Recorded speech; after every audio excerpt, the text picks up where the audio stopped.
Toby, the Whitworth cross country team has officially entered the championship portion of the schedule. But before we talk about what's coming up, let's look back first a couple of weeks at the meet down hosted by Linfield, the George Oha meet.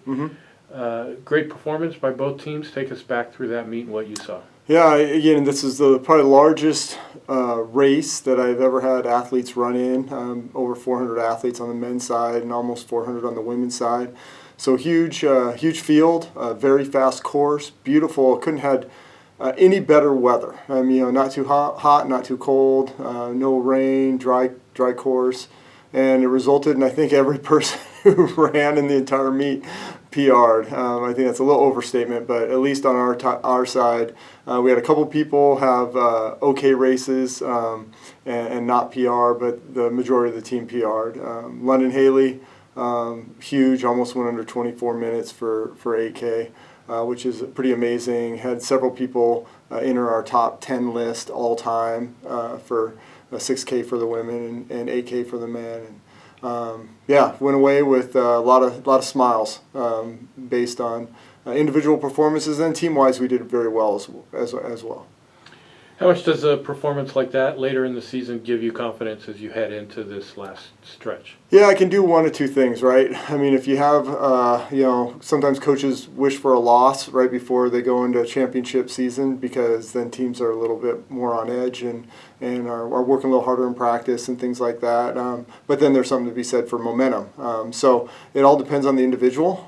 You would hope that whichever of those cases your team would step up. If you've got momentum, you're going to carry that momentum into the season, into the championship races.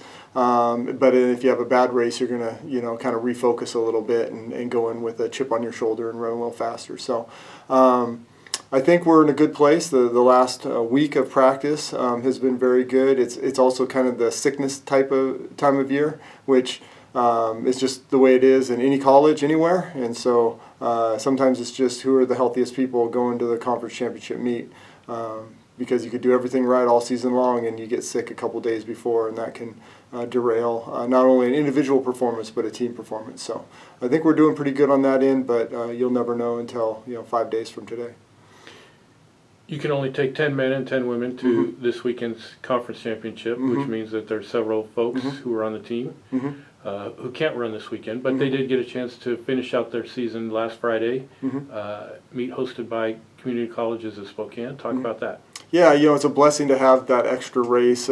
We haven't taken advantage of that over the years as much as maybe we could or should, but the reality is we just haven't had a lot of bodies. And but we sent 2 women and I think about 10 guys to the community college meet, and it's kind of a bittersweet thing because it's the last race of the year. People are geared up for it, but a lot of them came off of that really fast race and really good performance at Linfield, and then don't have the whole team there competing, so they don't have their teammates to key off of. But we had some good performances. Connor Tolsman had a good race on the men's side, and Addie Carlson on the women's side, and so still got out there. And what was nice is those that were not competing, even though we were on fall break and some people went home, we had a good contingent of teammates out there cheering them on. So now we turn our attention to the Northwest Conference Championship Saturday, hosted by Pacific Lutheran. Course you've already run on this year.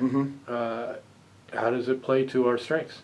Yeah, the course is a course that we're definitely familiar with, not only this year but all the years in the past, and we've run conference out there a number of years ago, and our women's team came away in a very sloppy Saturday morning with a conference championship, and so hopefully we got that little historical foundation. We're going to go in and we've got people that are ready to run fast. On the men's side, you got London Haley, who is ranked number 1 in the conference right now, and he is hopefully ready to go out there and win a conference championship, which honestly we have not had on the men's side since the early 1990s, and so prior to me showing up. And so we've had some people get second or third or up there in the top 5 several times, but never someone winning, and he's got that chance. Isaac Akiyama is right there as well.